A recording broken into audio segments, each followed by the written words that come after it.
লাঠিটা লাই তো সব সাথে দেবো। ঠিক আছে লাসি। কিছু না বলি না খুব আসপাত হয়ে গেছে। এই দেখো লাঠি। ওগো লাঠি নিয়ে ঘর পানে যাচ্ছে যে ওদিকে মারবো না। মারবো রে, আগে লাঠিতে তেল মালিশ করলি। আমার তো সহ্য হচ্ছে না, ওদিকে মারো বাদ দি। লাঠি রাখে তেল মালিশ করতে লাগলো। ওগো তুমি ধান দিয়ে বন্ধ করো, বলো তোমার ভাই আমাদেরকে মারার লাগি লাঠিতে তেল মালিশ করছে। হ্যাঁ আমি তো আইডিয়া পাইনি। থাম, ঘর থেকে জাঙ্গিটা পরে আসি কি। এই খাসি এখন জাঙ্গি পরার টাইম, ধরে বাঁধ না। তোর কথা আর শুনছিনি, তোর কথা শুনে আরেকবার ধরে বেঁধে কাজ করতে কি নুঙ্গি খুলে পড়ে গেছিল। লজ্জায় বাড়ি থেকে বেড়াইতে পারিনি। সেটা আমার সামনে জাঙ্গি পড়তে গেল, দেখ না এসে তোদের কি হাল করে। বেরিয়ে আয়, দেখি তুই কত বড় মস্তান হয়েছিস। এই বেশি ডাবুট মারিসনি, তোর ভাগ্য ভালো আমার জাঙ্গিটা ভিজা আছে, নালে তোকেও দেখতু। কি ব্যাপার, তোরা কি কোনোদিন ঝামেলা বন্ধ করবি নি? হাবিলদার এতে দুই ভাইকে থানায় নিয়ে চলো তো। খবরদার তোমরা আমার স্বামীকে ধরবা না। আমরা বাড়ি বাড়ি ঝামেলা হচ্ছে, তাতে তোমাদের কি? আমি লোকের সাথে ঝামেলা করছি নাকি? লোকের সাথে হোক আর ঘরের সাথে হোক, পাড়ার লোক তোমাদের নামে থানায় কমপ্লেইন করেছে, তাই ধরতে এসেছি। এই চল থানায়। ছাড় আমার স্বামী হাত, যারা আমাদের নামে থানায় কমপ্লেইন করেছে তাদেরকে মারবো আর তোদেরকে মারবো। এই সালমা আয় তো। ওরে বাবা রে, মেরে রে, পালা রে পালা।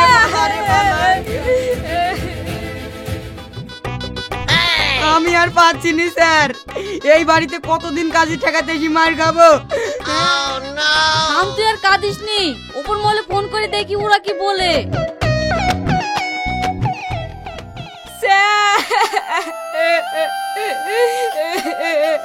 কি ব্যাপার, আপনি কাঁদছেন কেন?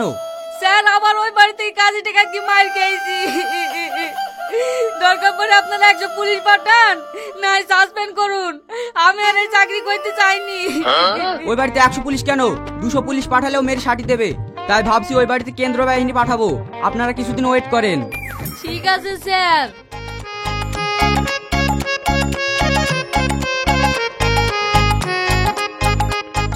কি রে, এতক্ষণ বললি কোথায় যাচ্ছি?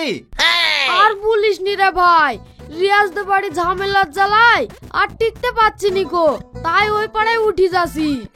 এ পাড়া থেকে তো কাজের লেগে চলে যাচ্ছি, ওই পাড়ায় কি কোনো অসুবিধা হবে না তো? অসুবিধা আবার কি হবে, ওই ক্যাসুনিদের ক্যাসকেসের জ্বালায় আমার ভাগিদাদি সব উঠে চলে গেছে। তোমরা তো কাজ বন্ধ করতে পারলে না, তাই লাগে আমরাও চলে যাচ্ছি। দেখ, ওদের কাছে যেই থামাতে যায় সেই মার খায়। ওই কারণে আমি গ্রামে ক্যাম্প বসানো, পুলিশ দেখে এমন মার মেরেছে ওরাও ভয়ে আসে না। তাহলে আমি কি করব বল? ওদের কাজে থামাতে কেউই পারবে না, তাই লাগে তোমরা চলে যাচ্ছি।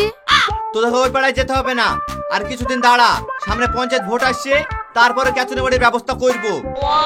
তোমরা যদি ব্যবস্থা করতে পারো ভাই, তাহলে আর বাপের ভিটে থেকে যাবো না। ঠিক আছে, তুই বাড়ি যা, তারপর আমি দেখছি।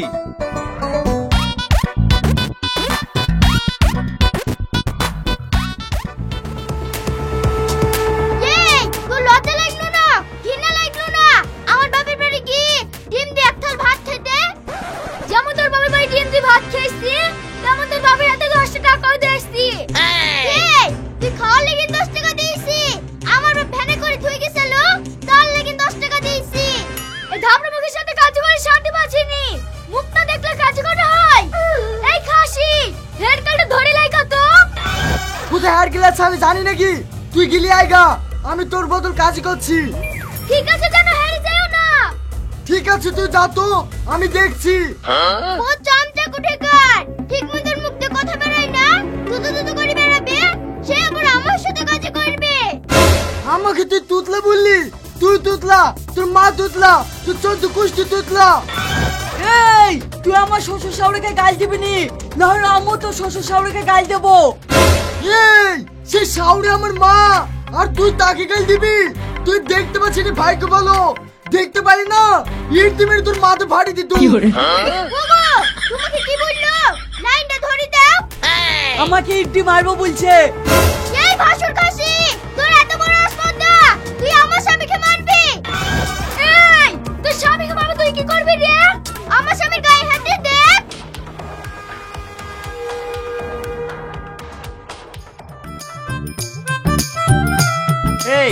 ওই পাড়ায় বলে কাজের জ্বালাই লোকজন সব পালিয়ে আসছে, সব কমনে গেছে রে। দেখেন গা সব স্কুলের ফিল্ডে শুয়ে আছে।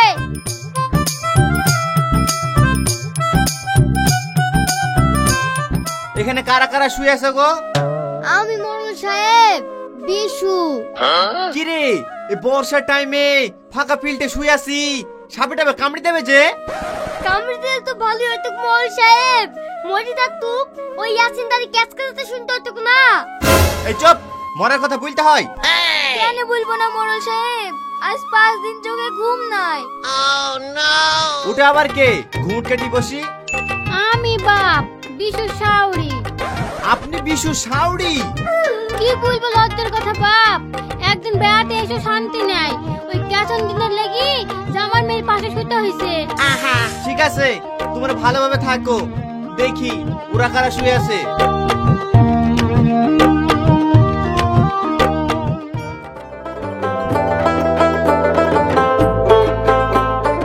এই মমিন, দেওয়ালা চুন মারবি নি, এবার আমাদের পাড়ার লোককে ভোট দেবে না, যা তো নেতাদেরকে খবর দিগা।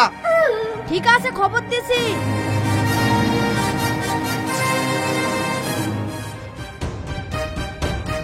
কি ব্যাপার মোড়ল সাহেব, আপনি দেয়ালে চুন মারতে দিছেন না কেন?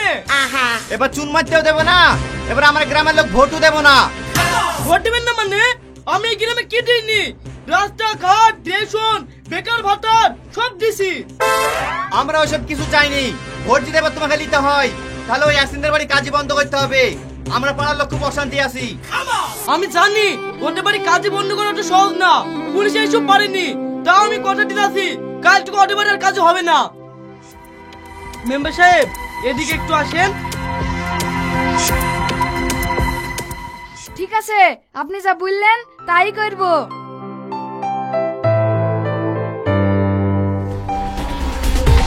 এই সূর্যমুখী, তোর জামা মেয়ে বেড়াতে আসলো, তার সামনে তো দিনক কই লাস্তে লজ্জা লাগেনি? আমি না এবার জামার সামনে নেচেছি, তোর মতো নাকি জামাইয়ের মোটরসাইকেলে বেসে বসি ভু ভু ভু করে কোনে যাস? এখানে কাজই হচ্ছে না ডান্স হাঙ্গামা হচ্ছে, কিছুই তো বুঝতে পারছি না। শালা বলছে কি রে, এখানে ডান্স হাঙ্গামা হয়েছে, তোর কিছু বলি রে? ইয়াসিন থাম থাম, ওকে মারিসনি, ও অফিসার, ও ঘর দেওয়ার লাগি ইনকুয়ারি করতে এসেছে। অফিসার আসেন যে আসেন, আমার ঘরটা দেখেন। এই অফিসারের হাত ছাড়, ও আগে আমার ঘর দেখবে। না আমার ঘর দেখবে। ছাড়েন আমার হাত, আপনাদের কাউরেরই ঘর হবে না।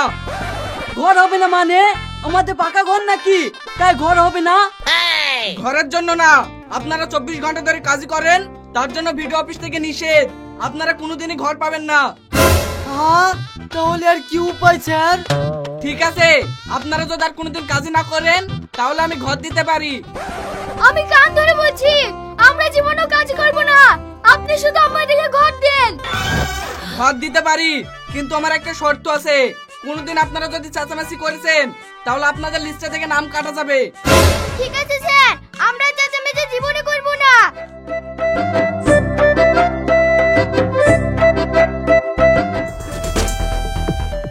মেম্বার সাহেব, ইয়াসিনদা সব ঝামেলা করি কে কমনে পড়ে আছে, আপনি তাড়াতাড়ি চলেন, হাসপাতালে নিয়ে যেতে হবে।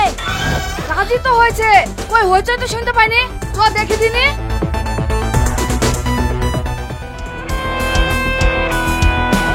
এই রিয়াজ, এই ইয়াসিন, ছাড় বলছি, ছাড় ছাড়।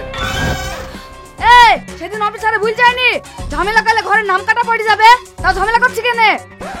কি বলছে রিয়া? আমরা চেঁচি কাজ করেছি নাকি তাই ঘরের নাম কেটে পড়ে যাবে? আমরা 200 করে কাজ করেছি।